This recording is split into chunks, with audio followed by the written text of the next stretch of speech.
It's time for What Drives Reno, presented by the National Automobile Museum in downtown Reno. Here's your host, Phil MacDougall. Welcome, everybody. This is Phil MacDougall. You're on What Drives Reno. The show is made possible by the National Automobile Museum.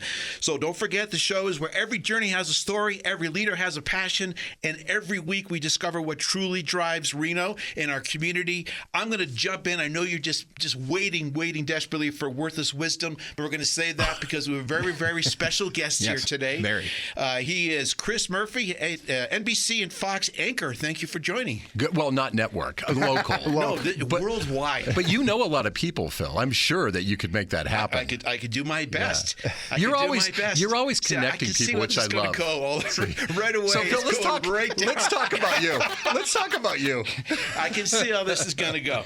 So before we get going into this, I'm going to ask you what your first car is. But before I have a guest on, I always do a little background on them. Yeah.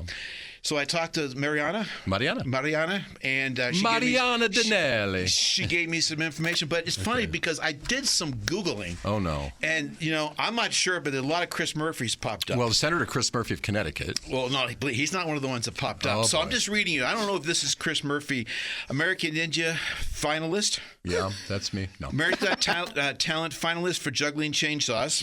No. And male dancer. Intern for not Aussie. In public. No? So this is not your... And what was the Aussie thing? It was an Aussie intern. No. I got in trouble, though, in San Francisco when I worked there 10-something years ago. I may rest in peace. I mean, my goodness. But the Osborne show was big then. And I was saying on air, I can't understand the guy. He goes, yeah, all this stuff. Yeah,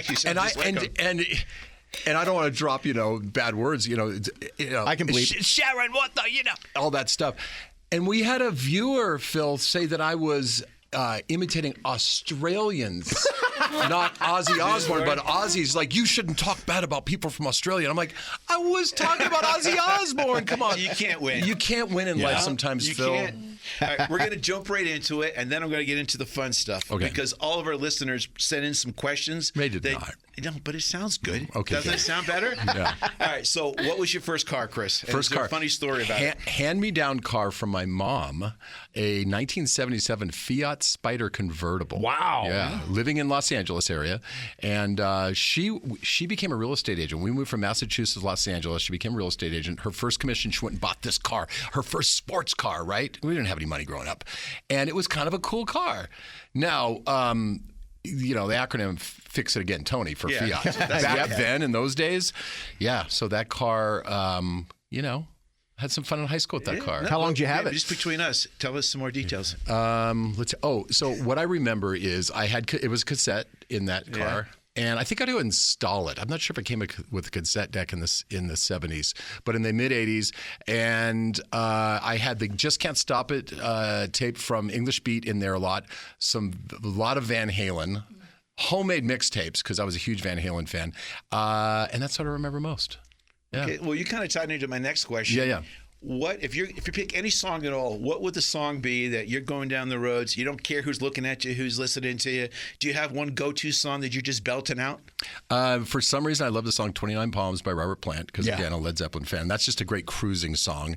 L.A. Woman by The Doors is one of the best driving songs, too.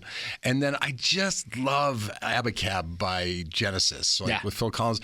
It's two different songs in one. So I love those songs. So people look at you sideways sometimes when you're just rocking out. Any of those moments? I mean, you don't care. And you so got your with microphone and your comb in your hand. Well, with Mariana, right? She's into rap, right? She loves Drake, and I know nothing. I couldn't name one Drake song, right? Start from the bottom, now we're here. All that stuff. That's it. I don't know. I know rock and roll. You just and then the young, I'm like, that's not music, Mariana. She's the best. She lives for Drake. And then Arena Plunkett, our weather gal, she's a total different genre. She's all over the map, from Nina Simone to the newer stuff and everything else. And so when I do my stupid rock and roll classic rock stuff, they look at me like, you're so out of touch, dude. No, I get that all the time. I talk with the people at my team, and I'll bring up some shows that Bewitch, I Jimmy Genie, or what I think, or Archie Bunker, and they look at me like, what? Isn't it weird? Happy Days? I go, I kind of remember my parents talking about that, but I feel so old. Terry, how are you doing? I'm doing well, Chris. Can I say something, Phil? Yeah, this is your show. No. Chris. I love having Terry. We had had Boogie on our morning traffic drive from KOZZ Studios. And then we got Terry. What you guys made the switch in over May, like the week before Memorial Day, because it was the week before I went to Bottle Rock. Yeah, so a couple of months now, almost exactly. And Terry's just so much fun to bounce stuff off. So it's been fun. Good to see you in person. Man. Yeah, you as well. This is really. And Jasmine fills in once in a while. Good to see you, Jasmine. Good to see you too, Chris. Yeah, yes. They've been great. But Jasmine, thank you, because this is one of your last shows with us. I hope we can talk you into, but you've been great. You've been the Ed McMahon. For anybody who knows is listening to that, she's laughed at my silly jokes. She's Terry. And you've done a really good job. She's actually the one that edits the show and puts it all together, and so you've done great. So thank you so much. It was wonderful. And I hired you, and you've become a friend. So thank you. Yes, it was amazing. It's amazing getting to have a connection with you. Yeah, and having a connection with everyone here. So I'm actually getting emotional. I feel a lot of love in this room too. Case in point, Chris. Our lovely Jasmine here has never done anything on air. Her first on air thing was an afternoon traffic, Joe and Shelby. Yes, it was. Oh, I'm sorry. No, I'm kidding. Were they nice to you? No, they were. It was very nice. Joe and Shelby are some of the meanest people I've ever met. So I'm just so sorry. No, honestly, you've met them. Aren't they the sweetest? They're great. They're so In fact, Back to you, Chris. No, Chris. I got a couple of questions. Some of them just the most basic ones people have asked you. Okay. But I was reading some of the people you've interviewed, including Don Rickles, Ray Romano, Ross Perot, Magic Johnson, Shaquille O'Neal, Gavin Newsom, Henry Winkler. Yeah. Truly, that took me back in time, but I would love to have interviewed them. Anyone that stands out to you that you just in your career that just was, oh my gosh, that was the most exciting one, or just kind of goes to the top of the list? You know, it's weird. I'll be watching shows or whatever, and my kids will say, I'll say, oh, I interviewed that person. Oh, and then, who haven't you talked to? Because I've been doing this now for 30-something years, 33 years. And I think to answer your question, Phil, the nicest man is Henry Winkler. And I've interviewed him twice. When I worked in Philadelphia, he came in, talked to him, interviewed him. And then he came to San Diego about a year and a half later, doing the rounds. I think he and his wife were doing some sort of a publication or a book or something. And he did a thing with me in our studio, our Fox 5 studio in San Diego, where he was giving me acting lessons in the studio on live TV. And I thought, this is amazing. This is the Fonz. This is the Fonz, exactly. And then it throws you back, because when I was a little kid, I'm 58 now. I was born in 68. Happy Days was everything for a kid my age then in the 70s. I was like, 9, 10 years old. I had the felt Fonz poster with the leather jacket, the white T-shirt, the jeans with his thumbs up. Like, hey, exactly, Terry. Yep. And I was just like, all right. I met him all these years later. It was just a weird. Cool thing. See, to me, I would love to have met him. I'm going to share a little story that I'm a little embarrassed about all these years later, but that was so popular back then. I remember to this day sending him a comb. Sending him a comb. Did not. Sent him a comb with this long letter. I don't know how old I was, 8 or 9 years old, asking him to please, because I figured he goes through so many combs on the show, he might need a new one, and that he would please send me a letter or a picture. I never got one, but I'd love to meet him someday.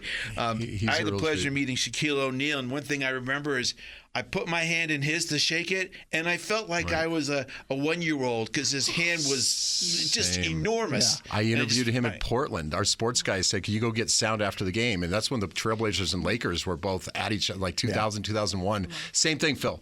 His hand's as big as my torso. I was like, oh my God, they make humans this big. And he was funny then. He would kind of mumble. You'd ask him questions, and he'd be sitting there after the game in the locker room. Yeah, we dribbled really good. And Kobe did a good shot there. But now he's everywhere. Oh, yeah. He's right? everywhere. He's kind of changed. Don Rickles, one of my favorites. God. And I heard that even though he had that facade that he just would rip you, to me, he was so on spot all the time. Yeah. Can I give you my Don Rickles story? Please. I would love to hear that story. Okay. So I went and interviewed him when I worked at Channel 2 in the late 90s here in town. And he was doing a performance at the Row. And he answers that I'm with my photographer. And he answers we go to his hotel room, and he answers the door in his robe. And I'm like, and this is not a Harvey Weinstein moment. He knew it was me coming, right? Going with this. And he was so funny, and he was giving my photographer a hard time. And he goes, like he's basically in character the whole time. Like, oh, where did we get this photographer? Where'd you dig him up from? That kind of vibe, right? He sits down, does the interview. Then the next night, he gives me tickets to the show, so I bring my then wife to the show. And he has me on, he says, the mayor of Reno's here. It was a Bill Griffin, I think, at the time. And then, and this news guy, do you know Chris Murphy? And has me stand up. And basically, he makes me stand there with the spotlight on me, just ripping on me about the interview we did and everything else. I'm like, this is awesome. This guy was like pseudo part of the Rat Pack. He was Sinatra's best friend. Yeah. It was crazy. I love stories like that. So, but is not one person kind of jumps out? All of them? I think to me, the most important part was to see them being nice people off the camera. And Smokey Robinson was the same way. I interviewed him in San Francisco one-on-one. I'm like, again, a legend, right? And he was so sweet. Great guy. Yeah. Had breakfast with Fred Schneider, the lead singer of the B-52s. Oh, nice. This was a trip. I'm in San Francisco on my little breakfast break, and there's a place, Dottie's Troubadour Cafe, near the TV station, near the Tenderloin. And it's first come, first serve. So there's always a line in this place. This is probably like 2005. And there's a guy that walks up, like behind me, some other guys, and you hear me go, are you guys online or something like that? I'm like, wait, I know that voice. Who is this guy? And then they kind of recognize it, and they're like, hey, man, you're Fred. And I don't bug people. Yeah. And I interview. And so we get up, and the guys behind it, there were four, and then he was one and I was one. And this place is tiny. It's as big as this little like radio studio room we're in right now. And the lady, the hostess, goes, okay, you four go. You guys are singles. You want to sit together? And we looked at each other, and I'm like, I don't care. Are you good? And he goes, yeah, that's fine. So I sat with Fred Schneider, the singer of the B-52s, and had breakfast and heard his whole life story. Wow. Gave me tickets. We went up to Canocti Harbor and watched the show next. Brought us backstage. And I'm like, what a great guy. Incredible. Unexpected. Oh, and then I talked him into coming in the next morning to the studio at KRON 4 and doing a full interview on air. And then he went around the whole building and signed autographs for people. Wow. That's so cool, man. That's the kind of stories you want. You hope that people are like that, because those are the ones that they're getting their salaries based on us buying the tickets. But how many? But Phil, how many stars? Right? I mean, he's kind of a rock legend. Yeah. How many stars would just sit with a random stranger and have a breakfast when they're on the road like that? The down to earth ones. Yeah, yes. like down to earth ones. Exactly. I've seen a lot of acts. I'm sure you guys have too. Like you see the Eagles, for example. They don't have 15 costume changes. They come in the beginning. They play 4 hours straight, and they're off. What are the reviews on that Sphere show that the Eagles are doing? Everyone I know that's I've heard it's amazing. I haven't heard one bad review for any show that's been there. Sphere, I saw Kenny Chesney there last year, and people were trying to describe how cool this place was. I had no idea until you're there. Yeah, what an experience! My buddy's not a No Doubt fan. Saw No Doubt a handful of weeks ago, and took some video on his phone, showed it to me. I'm like, what? This is crazy. From beginning to end with the wind machine, the thing opens up. See, I knew this was going to happen. What? We're not talking about you. This is good. This is like Listen, entertainment tonight. Phil, this is why I got into TV, though. I know about me. I want to learn about you guys. All our listeners want to know Jasmine, about what was your first car? What was your first car? Oh, like genuinely? Yeah, what was your first car? It was actually the car I have now. It was a hand-me-down from my mom. Which one is it? It's a 2016 Honda Accord. It's a black Honda Accord. I just ran into someone's Honda Accord in the parking lot. No, that's not me. I'm kidding you, Jasmine. As long as it's not the Mustang. I'm seriously, I want to go back because I want to know. I always learn something interesting. How did you get into the field you're in? Did you always know you wanted to do this? No, or do you say, I wanted to be a policeman, or a pilot, or whatever it might be? Do you want the long, boring story? Or is it true you really do want to be a male dancer? We've got plenty of time, Chris. Okay, so here's how it all happened. When I was 8, we moved to Los Angeles. My mom got into real estate. You're from Massachusetts originally? Yes, my mom and dad. Family. That's why I like you. I'm from Boston. There you go. My mom and dad grew up in Norwood, and then still have relatives back there. We moved to L.A. when I was 8, right? And 70s Los Angeles was fun, you know? And so went to college, graduated in 91 from UC San Diego. And I played baseball in college, and I couldn't hit a curveball to save my life. So I'm like, okay, now what, right? That's what killed mine. Right? Yeah, I can't hit a curveball. Oh, so I did some social work for a while, and then I did sales for a while, like for S.E. Rykoff, driving up and down trying to get restaurants to buy green beans from me and all this kind of stuff. You're such an introvert. I can't see how that didn't work. And I didn't connect with sales. It was weird, right? So I tried an internship at Los Angeles at the, this is a funny story.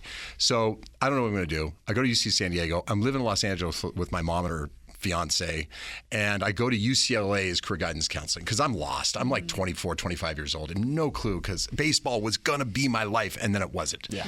So I'll never forget this lady. Her name was Iris, this older, middle-aged lady who was just like, well, you're extroverted. We're going to give you like a Myers-Briggs test, right? A psychological test, aptitude test. And we come back a week later and she goes, well, you would be good in marketing, maybe PR, maybe broadcasting. I'm like, well, so go look downstairs and see if there are any jobs, internships. So I think there was one that said for news, and this is the old like index cards on a corner. Yeah. And there's a New York number. I call the number, and I'll never forget this. Her name was Jerry Ann Ritchie in New York, and she had one of these voices from New York, you know. And she, Pall Mall Sally. So, hi, it's Jerry Ann Ritchie. Leave a message. CBS News. So I left a message. Hi, this is Chris Murphy. I'm in Los Angeles. I get a call back 10 minutes later, and I swear this is what I'll never forget this. I pick up the hello. This is before cell phones. So they pick up the home phone. Hello. Hi, Chris. This is Jerry Ann Ritchie. You sound great. Tell me you're not an axe murderer. And I'm like, I swear. And I go, I'm not an axe murderer. She goes, great. You got the internship. Just like that because she liked my voice. All right. Incredible. And so I go, so I go down and start an internship in Los Angeles, 1993 into 94. And in that time, I met Dan Rather and Connie Chung because they were co-anchor in the CBS Evening News at the time. And then in January of 94, there was something called the Northridge earthquake, which was big. And that day, I'm answering phones. It's going crazy. It's just this maelstrom of activity. And we're at where they filmed The Price is Right in TV City. Studio City? Thank you. In that area. And so I get a call, and one of the calls that comes in, I mean, there's boom, boom, boom, the correspondence coming in, land the plane. And I get a call. He goes, hi, this is a publicist for Walter Cronkite. He happens to be in Los Angeles filming for the Discovery Channel right now, doing his series. Would you like him to come in and go on the air with Paula Zahn and Harry Smith? And I'm so stupid and new to the business. I asked Joe, the head of the interns that's answering the phones, I go, hold please. Joe, would we like Walter Cronkite to come in? He goes, yes, of course we do, you dumb. So then he was done with his hit. He had come in, and then he had nothing to do. Everyone, they're literally running around that big. And I'm the intern with nothing else. And I get to talk one-on-one with Cronkite. Wow. And he asked me about my shoes and stuff. Like, it was the most mundane conversation. How are your shoes? All that. And he talked just like that. Where did you go to school? And I'm like, I went to UC San Diego. Oh, it's a fine university. That's how he talked. Yeah. And that was it. And then after like 5 minutes, one-on-one with everyone running around us, and then they whisked him off to do something else. I'm like, wow. I just talked to Cronkite was that your demo as an reel from that intern. point on? No, just like, I wasn't on camera for another like year and a half, but wow. What a way to start broadcasting. Yeah. Seriously. Yeah. Did you have a mentor that kind of gave you your break? Or I did, actually. Bill Whitaker with 60 Minutes. Oh, yeah. I know. Yeah. He was That's the a big one. correspondent there. Yeah. And at the time, he was just traveling the world, but he was based out of Los Angeles. He covered the whole West. And he was the nicest guy to me. He was great. So he would take me when he would go shoot stories. He'd go, you want to come along? Sure. And he would kind of coach me on how to track things and voice them and everything else. And we've stayed in touch. I haven't talked to him, though, for probably 5 or 6 years. So you've been in different markets, LA, San Francisco. Yeah. How did you end up in Reno? So I started from there in Los Angeles. I drove up and down California with my resume tape with, trying to get some interest. No one would take me. Bakersfield took me in 1994 to answer phones again, basically. Work my way. My first on-air job was in Eureka, California. Oh, wow. There are 210 TV markets, and Eureka's like market 191. Yeah. And it doesn't pay like $15,000 a year, literally salary to anchor the news. Probably still now. Yeah, right. And worked my way up, and then got to San Francisco where my kids were born. But you just jump around to bigger markets, and then, But I had success. And I lived in Oregon when you worked up in Portland, so I remember you. Yeah. No way. Yeah, because I'm from Bend, Oregon originally, and our cable system had both Portland and Eugene stations. Yeah. And so I would always watch Portland, so I remember you. Yeah. That's so cool. Yeah. I didn't know that. What's the funniest thing that ever happened to you? Is there one that jumps out on the air? Funniest thing. Or you can just morph it into, if you had a back button, was there something you could just say, oh my God, did I just say that? Oh. One of the funniest things that ever happened. This week? No. Yeah. And we try to have fun. We do. But a lot of what I try to bring to our morning show on News 4 and Fox 11 here in Reno is a lot of what I learned from Mike Jerrick in Philadelphia. And his co-anchor was Chanel Jones, who's now on the Today Show. And so Mike likes to toss a few back. And so I had just gone there. He goes, "Oh, I'm going to show you around." And so my first day there, I was there from 2013 to 2016. We go to a Flyers game, and we have some libation. Well, the next morning, they say, "Hey, Chris, I need you to go out and talk about all the events coming up this weekend where they have the Flyers games, Phillies, all this stuff, concerts." So they put me out there, and I got so drunk that I slept at Mike's apartment that night out on his couch and woke up, and I had to be at the studio at 4 a.m. Yeah. And I didn't have a suit. And he's a couple sizes smaller than I am, but what am I going to do? So I come in the next morning haggard into the work. Thankfully, he lived near the station. So I walk in, and my coworker, Karen, looks at me and goes, "You were out with Mike last night, weren't you?" And I'm like, "Oh, no." And so they put me out there live, and I think I'm going to talk about all the events coming up. And Chanel and Mike just start in on me. And they go, "So, Chris, you're out there live and everything. Take us through your night last night." And they put me on the spot about what a mess I was. And the viewers loved it. Like, "Yeah, man, you're Philly tough. You're one of us. You're out all night. You come into work playing hurt. That's awesome." But see, that's the great part about you guys on there. You can tell that you guys like each other. Yeah. You can tell you're a family, because when people just do it in other places in the world, and you're just, "This is the news," and they change and they go, "Take it now." I mean, it's so I don't know, transactional. It's just, it's too robotic. You got to have fun up there because people feel like they know you. I bet you get people that come up to you in the stores and go, "Hey, how you doing?" You have no idea who they are, but they wake up with you every morning. So I think that's not the trick of it, Phil, but that tangible, real part you mentioned, because we can get news on our phones in a nanosecond anymore, right? And it's not appointment television. Like, I got to race home to catch the sportscast and see how the Dodgers did. Yeah, So in mornings, my approach to it is you want someone to hang out with. And this is why Terry being a part of our traffic team is so fun, is he's in the moment. He's having fun with us. Even though we're in different buildings every morning, we feel like we're connecting. And I do that with Lorena and Mariana and whoever else we're all with. It's like, hey, let's be just the friend of the viewer. It was interesting. When I was here in the late 90s, my news director at Channel 2 was a lady named Nancy Cope. And she had a profound influence, I think, on the mindset of being a broadcaster. And she would have us work the holidays and everything else. And she said, "Think about this. It's Thanksgiving. And I know you don't want to be here. But there are people who live alone, and they're literally just lonely. And they're not going to have family. You are their family." And I don't know if it's hyperbole or not. No, but that's true. It's true. They feel like they know you. They feel like they know you. And so if you're not there on a holiday, it might be a day that's less full for them. And I thought, wow, that's interesting. I don't know if it's still the case, but maybe.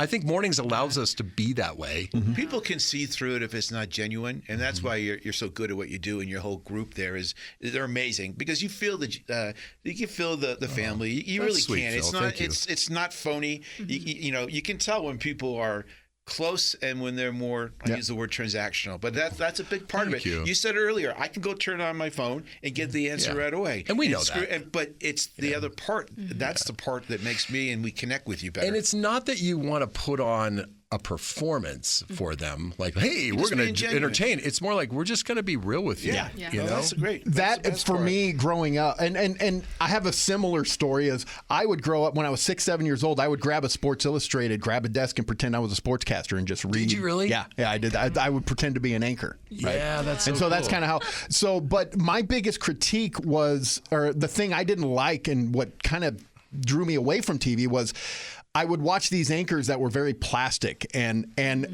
something funny would happen on air, and they wouldn't react to it, and I'm like, react to it. That's funny. It happened right there. Be in the moment. And that's why I think, especially News 4, Arc Reno, Fox 11,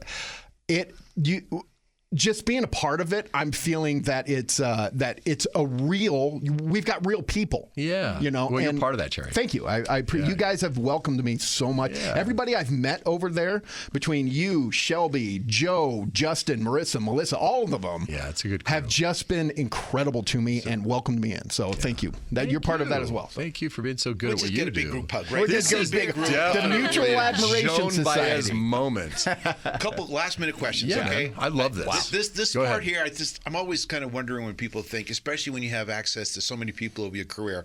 But is there somebody, although this is a standard question, I know, if you could have interviewed someone who's with us, not with us any longer, is there anyone that comes to mind? John Lennon. Come on, really? Yeah. I mean, what an enigmatic, brilliant, life cut, way too short guy.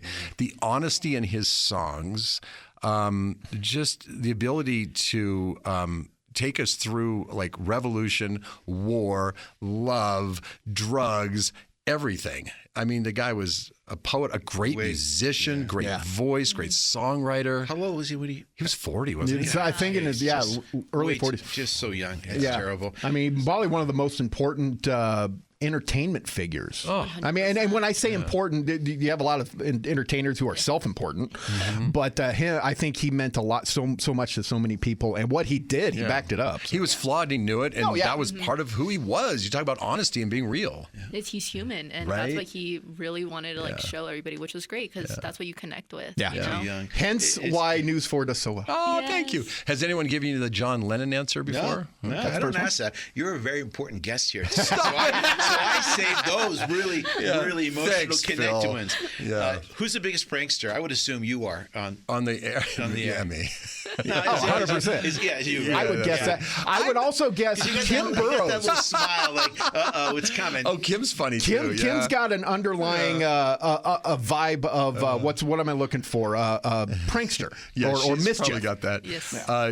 Irena writes the most beautiful cards, like birthday cards, Christmas cards, very, very thoughtful and sweet.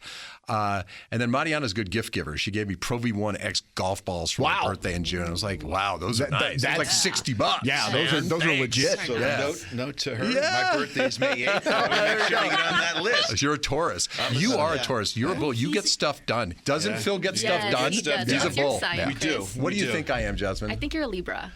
Gemini. You're a Gemini like me. Wait, what's your birthday? June 8th. That's my birthday. Oh, what? Is it really? No Do you know way. You know what famous celeb we share a birthday with? Kanye West. Kanye West. Yep. Isn't that great, so Jasmine? cool. We have the same birthday. What Drives Reno? Wow. Look at the news we're making here. Wow. That's weird. That's crazy. It's kind of hard to move on after that. But yeah, there's one thing for people listening before we wrap up. For people who don't know you, is there anything that jumps out at you that might surprise people or you want them to know? Because I wanted to get into the question like, how do you get up every morning at 2 or 3 o'clock? But that would be boring. I want them to get to know you. What's one thing, because I heard you like to cook. I know you do all kinds of stuff here.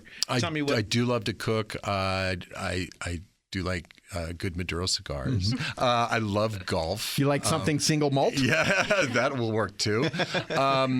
Let's see, what else? I'm sun phobic, so I wear hats and sunblock everywhere to the point where it's almost ridiculous. The name Murphy, I would explain that. And my dad has little bouts with skin cancer. He's still alive. He's good. He's in his 80s. But it's like, let's see, what else? I don't know. Did you notice? That is the first time he paused. Yeah. It's about him. And I don't know. I mean, you're a humble guy. I'll answer any question you have. I'm just curious if there's something that you might surprise people because, people feel like they know you. We talked about it, but there's some people who said to me, like I keep bringing up Ashley, the assistant general manager. She said, well, I could hotwire a car like in 2 seconds. That's Can right. she really? Yeah. Yes. Ashley. Well, I forgot Ashley's last name, but she's the assistant city manager, and I'm still talking about her. Yeah, I know, comment. and it wasn't even it wasn't even that she said, "Oh, I hotwired it." No, she used the phrase, "I put the." Screwdriver in the gap. When you use the phrase in the gap, you know what you're talking about. Yeah, and Jasmine, not only is your bumper damaged, your cord. It might be hot wires. Probably. Yeah. Well, Chris, any parting words for us? I want you to come back, please, because this is fun. This is like a little reunion. It is. Yeah. If you bring cigars and bourbon, I'm be here every day. Let's go. I know the top 4 things that you like right now. Do you like rye? Rye bourbon? No, rye's a little heat, little spicy? little spicy for me. That's fair. That's fair. Yeah, a little bit. How about you? I like it all. Yeah. I'll be honest. I'm more of a Scotch guy. Tomorrow's National Tequila, or Friday, if this is going to be a Saturday, National Tequila Day. Where's the best margarita in Reno? Where would you say? La Condesa. La Condesa is great. Bertha Miranda's? Yeah. Bertha Miranda's. I want to just wrap up with a couple quick questions for all of you, all right? Yes. Just quick ones. So I'm going to read this. You tell me if you know who the celebrity person is. Okay. Owned dozens of luxury automobiles, including Cadillacs, Lincolns, and a famous pink Cadillac, and became part of American pop culture. Elvis. Loved speed and racing. His silver Porsche 550 Spider, nicknamed Little Bastard. Steve McQueen. No. Sorry. You know. Paul Walker. No. Became one of the most famous cars in automotive history. Kind of sad. Oh, Paul James Newman? Dean? Yep, Oh, James Dean. Oh, that's right. James Dean. James Dean. Owns one of the world's finest Porsche collections and created the series. Well, I don't want to say Bill that. Hara. No. Nope. Owns one of the most famous Porsche collections. Oh, and created, Seinfeld. Yes. Yeah, Seinfeld. The last part would have given it away here. Yeah. Last one, a championship-winning race car driver who completed well into... Paul Newman. Yes. Yep. All right, I got to throw one more in there. Forever linked to the 1968 Ford Mustang GT. Wait, read that again. Oh, I'm sorry. Steve McQueen. Yes. From Bullet. Oh, yeah, From yeah. Bullet. Bullet, yeah. Owns one of the world's most famous private car collections with more than 180 automobiles, 160 motorcycles. Oh, no, Jay Leno. Jay Leno. Leno. Yes, all right, good. Bill Hara's in the thousands, right? And I think he's got like 12 or 1,300. He had 1,500. For That's extra right. points, Wow. Reno became famous in the early 1900s for what's besides gambling? Divorce. Yes. Yeah. What famous clothing item traces its origins to Reno? Do you know why divorce is so expensive, though? I mean, it's just because it's worth it. But go ahead. You're right. I'm going to leave it on that. Yeah, you gotta leave it on that. Chris, thank you very much Phil for coming on the MacDougall, show. good to I see you, sir. appreciate it. Terry, This was thank nice. you. You as well. That Thank you. was This is Yeah. nice. We'll be right Jasmine? back after a quick Yes. break Thank here, you, Chris. everybody. Thank you for June coming. 8th, baby. June 8th. We'll be back with more What Drives Reno on 1060 AM KFOY, Radio for America. Looking for a venue for your next event? The National Automobile Museum can host any event in a variety of venues to choose from. Have an awards ceremony in the 157-seat theater or select one of several themed galleries for a business luncheon or banquet. Guests will love the 16,000 square foot Riverside Pavilion, complete with outdoor bar, heaters, and fire pits. Everything you need, including chairs, linens, staging, and AV equipment, are also available. Go to automuseum.org for details. I'm having my birthday at the National Automobile Museum. They have this cool birthday zone with Mater and Lightning McQueen. And their brand new Children's Activity Center has fun games like Junior Engineering Studio, Lego Building, an interactive car wash, and a lot more too. They even have a theater where we can watch a movie or play Mario Kart. I even get my own birthday t-shirt. Book your child's ultimate birthday party today at the National Automobile Museum. Visit automuseum.org/events. We're back with more What Drives Reno, presented by the National Automobile Museum in downtown Reno. And now here's your host, Phil MacDougall. Welcome back, Reno. This is your host, Phil MacDougall. You're on What Drives Reno, and this show is made possible by the National Automobile Museum. So, Terry, I think we need to have a little talk with Chris because he's such an introvert. Yeah, I know. 30 seconds into it, I go, this is Chris's interview now. Yep. 'Cause I don't know, and I lost complete control of everything. He is, He's great. He needs to open up a little more. Yes, come out of his show a little bit. Before we talk to our next guest or introduce her, I want to just give a reminder to our listeners here today. We have some really cool things happening at the National Automobile Museum.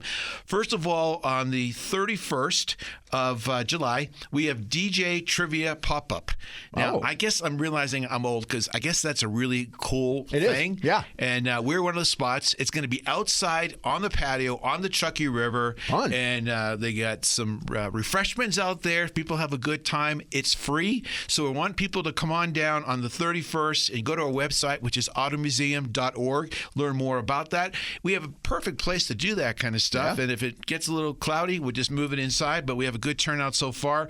The other thing is on the 28th of, that's Tuesday, we have the Real Ectomobile from the last movie. It just came in yesterday. We're excited. We have a partnership with Sony, and they let us borrow it for a while.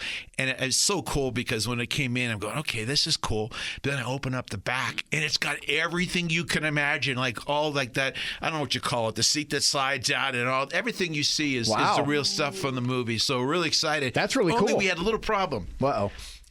It was a foot longer than we thought. Oh, no. So we literally, Sony, I hope you're not listening. We had to take some components off it temporarily because it wouldn't fit down the hall, and we went around back street. We finally got it in, and we didn't even have a 1/4 of an inch width to fit it in the back door. So we also have the motorcycle from the movies. We have the original backpacks. We're going to be showing it. And on Tuesday, family members, your kids are still in school, you're looking for something new to do, come on down because all day long in our private movie theater are going to be showing Ghostbusters movies.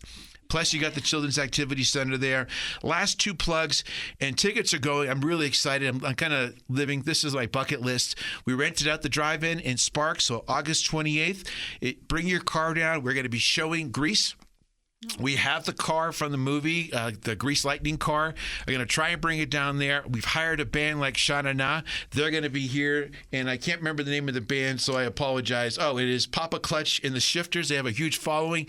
So that last scene where they're all going, I was going to try and sing it again. Please do. Like that. No, I would embarrass myself. We're going to have band, food, the movie we're playing, and it's just going to be a fun time. And we're encouraging people to get dressed up in their 50s costumes, get their cars. We're going to have some fun awards. The last thing I'll share is the first 2 concerts sold out already, the first 2, which was the Eagles Jimmy Buffett tribute. Our next one is the Beatles, August 29th. So the very next day, we're on the river at the museum. And then September 19th, we have the CCNR band. Oh, cool. And both of those only have like maybe less than 100 tickets left. So if you're interested, coming down to any one of those, we'd love to have you. All right. That was my infomercial, and I talked as fast as I could. Automuseum.org for all things that automobile stuff, yes. And just say Phil said. Phil said. That's a little thing here. Phil said. I get that all the time. Someone showed up at the museum and said, well, Phil said I have free tickets. And someone says, well, someone said here if I can get in the car. Well, Phil said I get in the car. And I go, so we have T-shirts made. Phil did not say. Yep. All right, moving on. Thank you very much. Valieria Koss, you are the Executive Director at the RennerVation Foundation. Yes. Thank you for coming on. Thank you. Thanks. Well, all those highlights. Now I know what I'm doing for the next couple of weeks. I love it. I love it. But we're going to wait. talk about something you're going to do at the museum, and I want all of our listeners to stay tuned because we want them all to come down for this event that we're going to be talking about in a little bit. All right. So, Valieria, tell us a little about you. Actually, let's just jump right in to your first car, and if there's a really embarrassing story you'd like to tell. Sure. Oh my gosh, I love embarrassing stories. I basically have no I like shame this. This is anymore. going good. Just also having been a high school teacher, like you just learn to roll with it. So first car, I think the first car question is so incredibly poignant because your first car is independence. It's freedom. It's everything that you've been working towards. Fun fact that also is kind of embarrassing. I didn't get my driver's license till I was 18.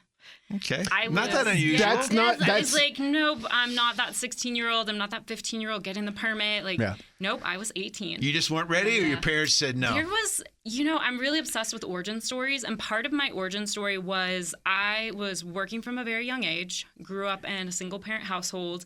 I never thought a car would actually be something I would be able to own or achieve. And so working a lot and then really being the first in my family to go to college. So 18, I was like, I'm going to get my driver's license. Then I proceeded to take the bus for 2 more years. City bus to a UC San Diego shuttle to get back and forth from UC San Diego. And finally, I realized this is miserable. And I've been saving, and I'm going to buy my first car. So I was going to do this right, and this will also age me. So again, we're just going to go with all the embarrassing stories. Believe me, we've heard embarrassing. I doubt you're in that realm, but Perfect. let's go for it. So I am definitely in the good company here. So I went and I found a 318i BMW slate blue with that classic story of only one owner, and it was a grandma, and she never drove it anywhere. And so I was in, and I bought it, and I was so excited. And turns out only one problem. The stereo didn't work. Oh, no. So your first car, you've been saving for years, you're over 18, and all of my passengers learned very quickly that you had to have the boombox CD player on your lap wherever we went, just so we had good music and good tunes to drive around to. So hey, that's a good thing. If only your radio, I understand at that age how important it is, but if only your radio's not working. I bought a BMW. I think it was like a 321, and it's kind of sensitive to this day. I didn't tell my wife right after, and I said, I'm going to have this because it literally broke down on the way back. No. It broke down somewhere else, and I didn't really understand what the word salvage meant. Oh, no. Oh, no. I don't think I ever drove it more than 4 miles. So even to this point, I hope she's not listening. It's still a really bad point. Yeah, I mean, if you've got a Beamer and it's got a bad stereo and that's the only thing, you're doing all right. Honestly, like the one grandma story was accurate, and she probably didn't know the stereo didn't work. So there we go. So yeah, it was a great car, lasted me for a while, and then finally bought brand new Acura RSX before I went to grad school. Yeah. So nice. A little upgrade. Nice. Little upgrade. All right, that's mild. Okay. So you got to think of some other things that are more embarrassing because you're not even in that world. We've had some people you wouldn't believe, and I'm surprised. I'm going, you're all on a microphone. This is being listened. This is recording. This is actually, yes. We can phone a friend. Yes. All right, so let's jump into it. Tell us a little about you, how you got to where you are, and then I want to get into the meat about RennerVation Foundation and what it does. For those people who aren't familiar with it, it is an amazing organization. You do such great work, and I want people to know how they can get involved, how they can help, but more importantly, for those who don't know, give us a broad overview. Absolutely. So I kind of alluded to this about origin stories. So I grew up in a single-parent household, very turbulent environment. Lots of violence in the area. And so my mom recognized really quickly that it's important to put me into different organizations, different community groups that will give me opportunities. And so I literally watched the trajectory of some of my neighborhood friends that were only allowed to come and play at my house. We couldn't even be outside. It was that dangerous. And it really made me realize, you have to have those community supports. So she had me in Head Start and Girl Scouts and anything you could imagine.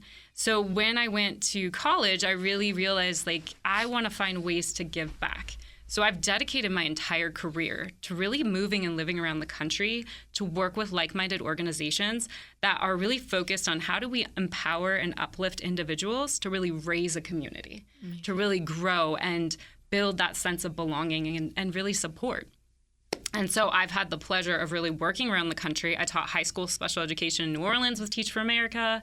I have worked with Boys and Girls Clubs in Palm Beach County, Florida, as a senior director of college and career programming. I've worked for Head Start, ran about 13 sites across northern Nevada, and just really being able to find ways to give back. Even was an assistant dean at UNR. God, I love this. Yeah. So honestly, I I love just working with all ages, but especially that transition youth. And I think that's what drew me so closely to the mission of the RennerVation Foundation, because honestly, at the end of the day, our mission seems so simple. We want to give all of those youth, teens, and young adults with lived experience in foster care the opportunity to experience a sense of community, joy, and belonging. Seems simple, but there's so much that goes into that. Right. Because those that enter into the foster care system, through no fault of their own, they become the forgotten. They're tossed into a system that was designed to provide safety for them, but not to raise them. Right. So we have so many different programs that are focused on that, on how do we build that community. So we have our camps, Camp RennerVation. This is year 3. Just finished. I can't believe it's year 3 already. Yeah, it's how quickly we keep continuing to grow is also a testament to community partnerships and collaboration. And so year 3, we just did our teen camp and we flip-flopped. So our teens went to Lake Tahoe. For many of them, this was their first time seeing Lake Tahoe. Wow. Can you imagine? And they're all from this area. Yes, a majority of them come from this area. That's a statement in itself that they haven't had the ability to go anywhere outside probably a few miles from their home. Yeah, it's that access. It's that you need that support. You need a community partner that's going to come and step in. And we serve majority of Washoe County, but we serve the entire state of Nevada. We actually fly kids up from Clark County. Oh, wow. And all of the rurals, like Pahrump, Elko, everyone's invited. And this year we actually expanded into El Dorado and Plumas County, California. Cool. All right. Great. Really being able to provide that access. But it's a good reminder to all of us that sometimes take Lake Tahoe for granted. Oh, yeah, it's a lake day, we're going. And then you get to see it through fresh eyes of kids. Eyes, sorry to interrupt you, but eyes who just oh my God, I've never seen such beauty. I didn't know this existed outside my little circle. Yes. It's funny because I had someone come into town who had never been here, never seen Tahoe, and I'm watching it through their eyes, and they're like, I'd be up here every day, that type of thing. And you're like, wow, then you realize you don't appreciate what we have until you see an outsider's view of it. 100%. And I think, and Camp RennerVation is got those quintessential camp elements. So we have kayaking, we have, arts and crafts. But then because we're the RennerVation Foundation and we have incredible community partners, we believe our clients deserve everything and then some. So they go out on jet skis. We have professional firefighters come and teach them how to knock down doors and put on the turnout gear. This year we had astronaut come. Cool. Wow. We had an actual astronaut come Wow. with 2 incredible foundations. and be able to tell them that it doesn't matter where you started. Look at those stars. Your potential is all the way to the moon and back. At least to me, many of them probably never thought in their lives they could ever get outside and be part of that world outside, the people they see on TV. Yes. It's so frustrating. Personally, I have some relatives that are in law enforcement, and one of the biggest challenges they have is they see children in an environment that they can't help, and they know they're going to come back, and some of them they don't even in a million years think they could go to Tahoe or be an astronaut. It's so painful. This is great that you're giving this the visibility and the options. And sorry to keep going. Please keep going, because I love everything you're doing, and I want to just say little things, but I don't want you to stop. You're on a roll. Please interrupt me anytime, because honestly, I would talk about this for 24 hours straight. No, it's so important because people don't know. And that's the thing, is I think sometimes we do take a lot for granted. Like even having a place to go home that's safe at night. And so for a lot of our campers, we have quintessential camp elements. We have these incredible experiences. Our youth camp is coming up in about a week and a half. We're having great Reno balloon races for tethered balloon rides, because that's totally normal for camp, right? Everybody goes and has hot air balloons. Very special memories. But then we have therapeutic elements, because so many of our clients, they've experienced significant amounts of trauma.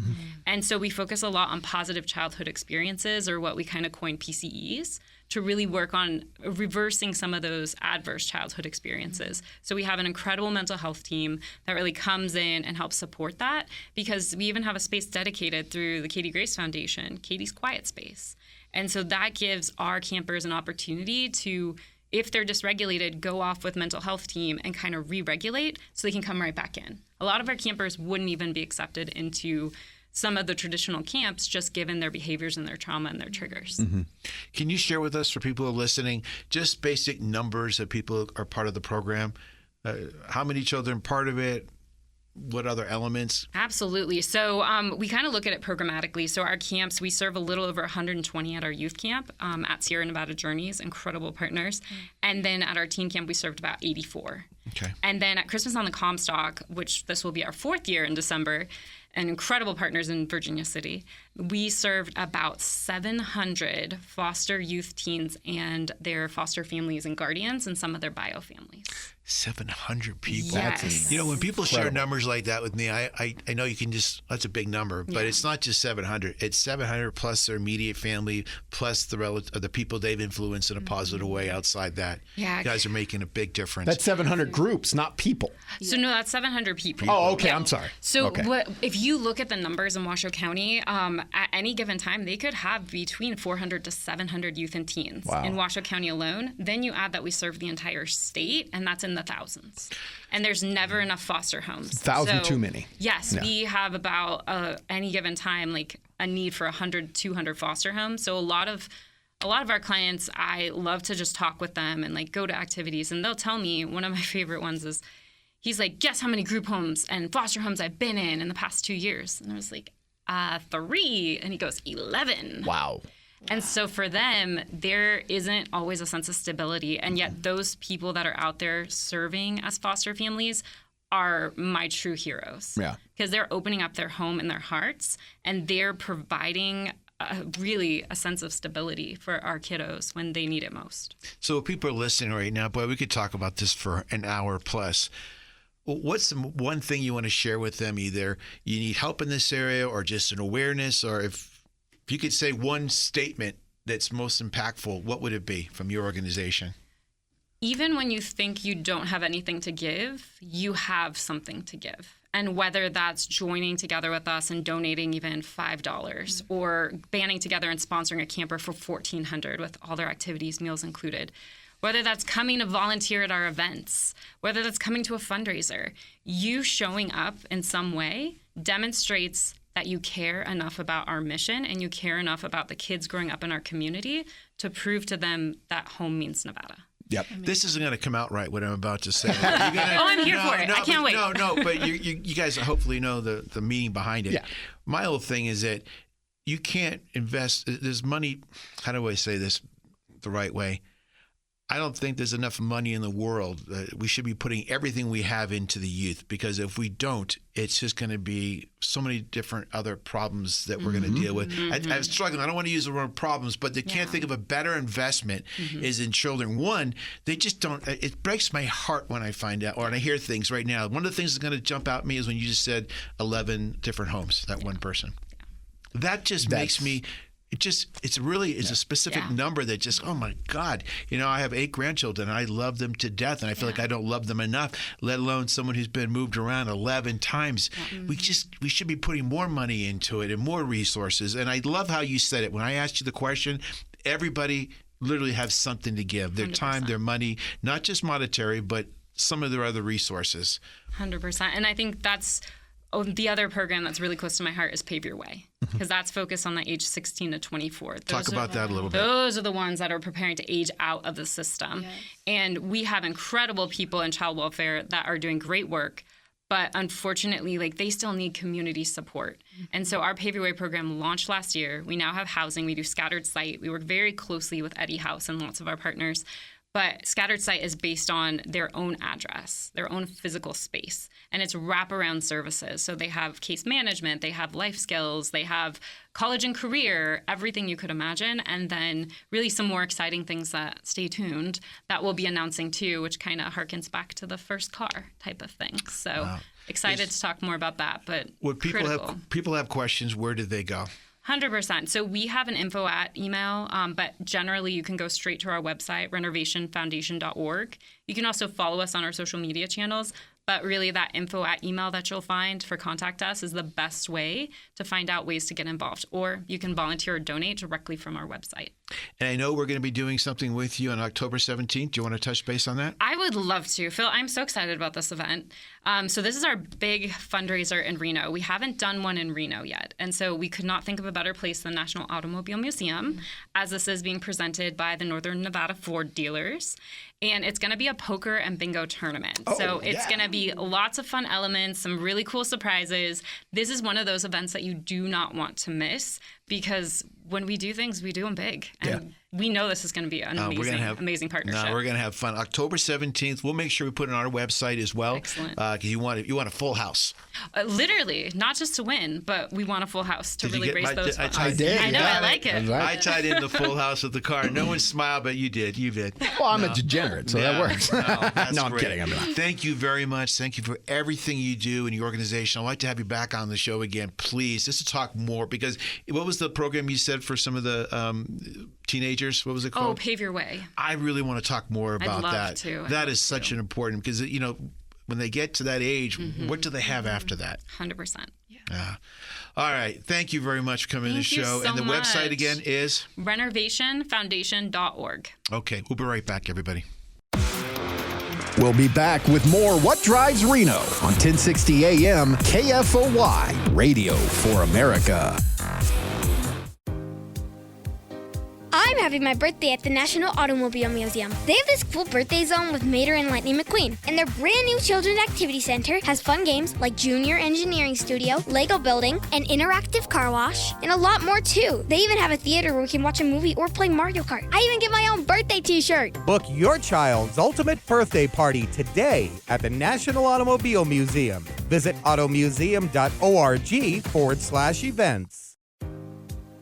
Looking for a venue for your next event? The National Automobile Museum can host any event in a variety of venues to choose from. Have an awards ceremony in the 157-seat theater, or select one of several themed galleries for a business luncheon or banquet. Guests will love the 16,000-square-foot Riverside Pavilion, complete with outdoor bar, heaters, and fire pits. Everything you need, including chairs, linens, staging, and AV equipment, are also available. Go to automuseum.org for details.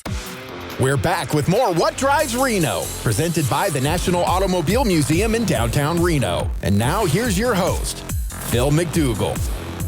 Welcome back, Reno. I got to tell you, 2 guests again. I know I say this every week, but I'm proud. We have some amazing guests that come on the show. And, you know, from Chris and his positive attitude, he is so funny.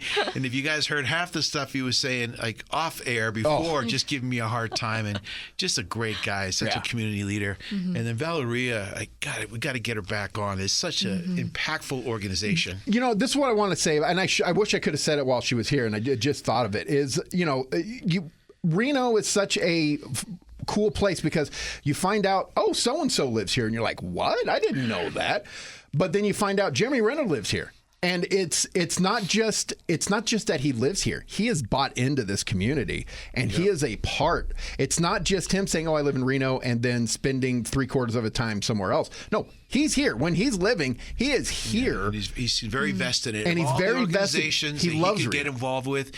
He started this one. So that tells you what kind of a caliber of person he is. This is important. And to it's him. everywhere in northern Nevada, so it's not it's not just a tax shelter. And it's, believe me, it's such an important thing. I just said to her off the air, we got to get more involved, because even with real name recognition, there's so many things that come up. There's so much static out there in the world. You got to remember where you can make the biggest difference. And I love what she said, and I forget how she said exactly, but it's everyone can give something. I forget how she mentioned it, but some people feel I just don't have anything to offer. No, it doesn't have to be financial.